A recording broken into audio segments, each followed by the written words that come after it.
Assalamualaikum warahmatullahi wabarakatuh. Kabar teman-teman, ketemu lagi hari ini bareng Nanang ya. Nah hari ini kita akan bahas gimana kamu sebagai seorang programmer ya atau software developer tuh bisa sukses ya karirnya. Nah tapi sebelum lanjut, buat kamu yang belum subscribe di channel ini, diklik dulu ya tombol subscribe yang ada di bawah video ini. Nah bicara soal programmer ya, mungkin kamu saat ini menjalani profesi sebagai seorang programmer ya, atau mungkin kamu baru lulus dan berniat berkarir sebagai programmer ya atau software developer. Nah, ini saya bagikan 7 tips agar kamu bisa sukses berkarir sebagai programmer atau software developer.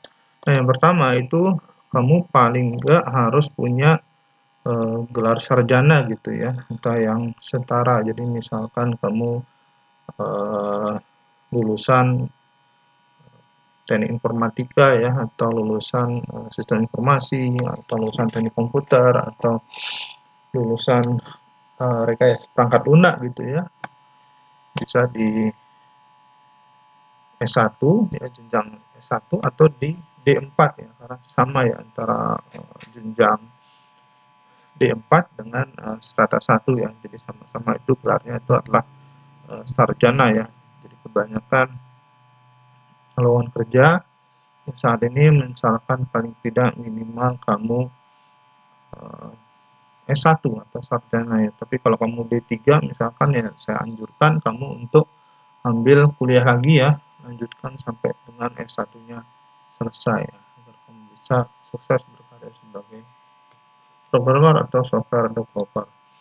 Nah, yang kedua, saya sarankan itu kamu untuk punya sertifikasi lokal dan internasional ya. Misalkan saat ini ada sertifikasi dari BNSP ya, LSP Telematika, yaitu antara lain junior programmer atau junior database programmer atau junior web developer ya, atau junior analis dan sebagainya. Nah, maka itu akan menjadi nilai tambah kamu atau nilai jual kamu yang lebih dibandingkan kandidat yang lain. Nah, selain itu saya sarankan juga untuk ambil sertifikasi internasional ya, seperti dari Microsoft ya, kemudian dari Oracle ya, karena di Oracle itu kan ada sertifikasi Java misalkan gitu ya, dan juga sertifikasi database dari Oracle ya, Oracle Certified Associate, kemudian Oracle Certified Professional, Oracle Certified Master dan sebagainya ya. Kemudian dari Microsoft juga ada sertifikasi, misalkan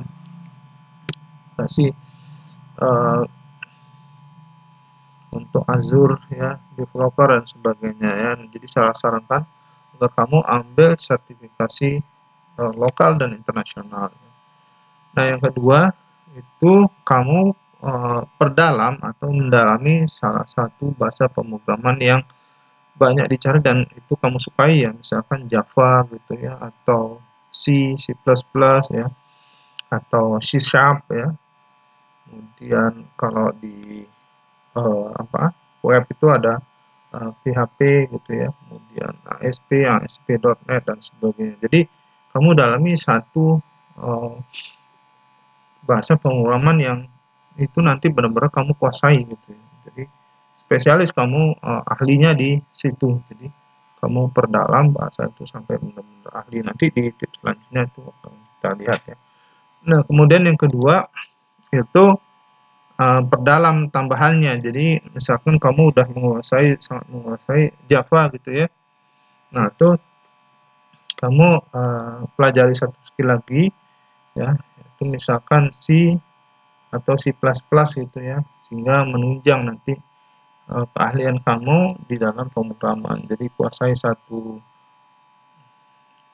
bidang yang sangat kamu kuasai, dan kemudian kamu ikut ambil lagi yang tambahannya, sehingga kedua-duanya ini membuat skill kamu menjadi master gitu ya.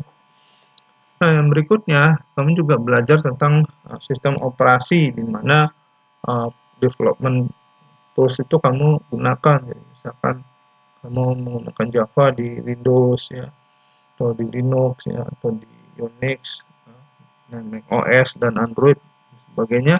Nah, itu kamu juga belajar tentang sistem operasinya. Jadi kamu paham betul karakteristik dari sistem operasi yang kamu gunakan. Jadi selain belajar bahasa pemrogramannya, kamu juga belajar sistem operasinya. Jadi kamu tahu bagaimana aplikasi kamu jalan di sistem operasi tertentu, atau kalau kamu memang mau mentargetkan sistem aplikasi kamu itu jalan di beberapa sistem operasi, ya kamu harus tes aplikasi kamu di beberapa sistem operasi. Jadi kamu tahu behavior atau perilaku aplikasi kamu itu support apa enggak di sistem operasi tersebut yang kamu targetkan untuk aplikasi kamu itu jalan gitu ya.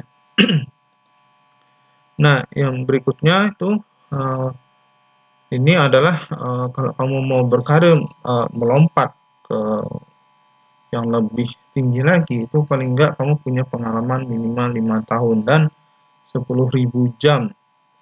Ya, 10.000 jam ini artinya kamu harus mengasah skill kamu 10.000 jam gitu ya. Jadi kalau misalnya kamu belajar sehari itu sekitar 3 jam ya, dalam setahun itu kamu bisa mendapat sekitar 1095 jam ya. Jadi artinya kalau mau dapatkan 10.000 jam itu paling enggak kamu harus ya kurang lebih 9,5 tahun ya untuk pengalaman itu. Dan kalau kamu belajar selama 6 jam ya, 6 jam ya itu kamu bisa setahunnya bisa dapat sekitar 2.190-an jam, dan itu kamu bisa dapatkan 10.000 jam itu dalam waktu 5 tahun. Jadi kamu mengasah keahlian kamu itu selama 5 tahun kalau kamu berlatih selama 6 jam sehari gitu ya. Jadi itulah karena seorang master itu ya dia harus terus-menerus berlatih ya, tidak ada atlet atau musisi atau talent ya, yang tiba-tiba menjadi terkenal ya kalau dia tidak berlatih ya. Tentu saja latihan ini dan ini harus kamu capai dalam waktu 10.000 jam minimal gitu ya.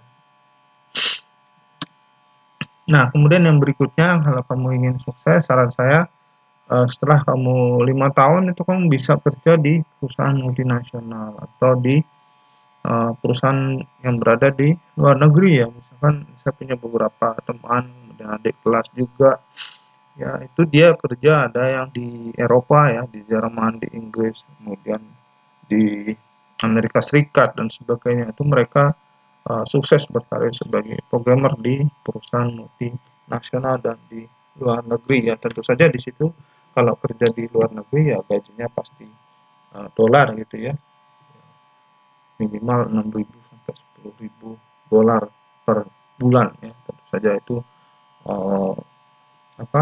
cukup besar dibandingkan kalau kamu berkarir di dalam negeri ya. Jadi saran saya kalau kamu masih muda, punya bakat dan juga punya kemampuan dan kemauan untuk bekerja keras, saya sarankan kamu kerja di luar negeri ya, untuk membuka wawasan juga mendapatkan pengalaman gitu ya. Nah, itulah mungkin 7 tips yang bisa saya bagikan agar kamu sukses berkarya sebagai programmer ya. Nah, buat kamu yang tertarik mendalami dunia programmer, ini ada satu buku saya judulnya Berkarya di Dunia TI. Jadi salah satunya yang saya bahas ini adalah programmer ya. Judul bukunya itu Berkarya di Dunia TI, diterbitkan oleh penerbit LS Media Komputido. Bisa kamu dapatkan di online, di marketplace, dan toko buku terdekat di kota kamu ya. Oke, itu dulu ketemuan kita hari ini. Terima kasih buat kamu yang udah nonton video ini ya. Dan jangan lupa kamu kasih like ya.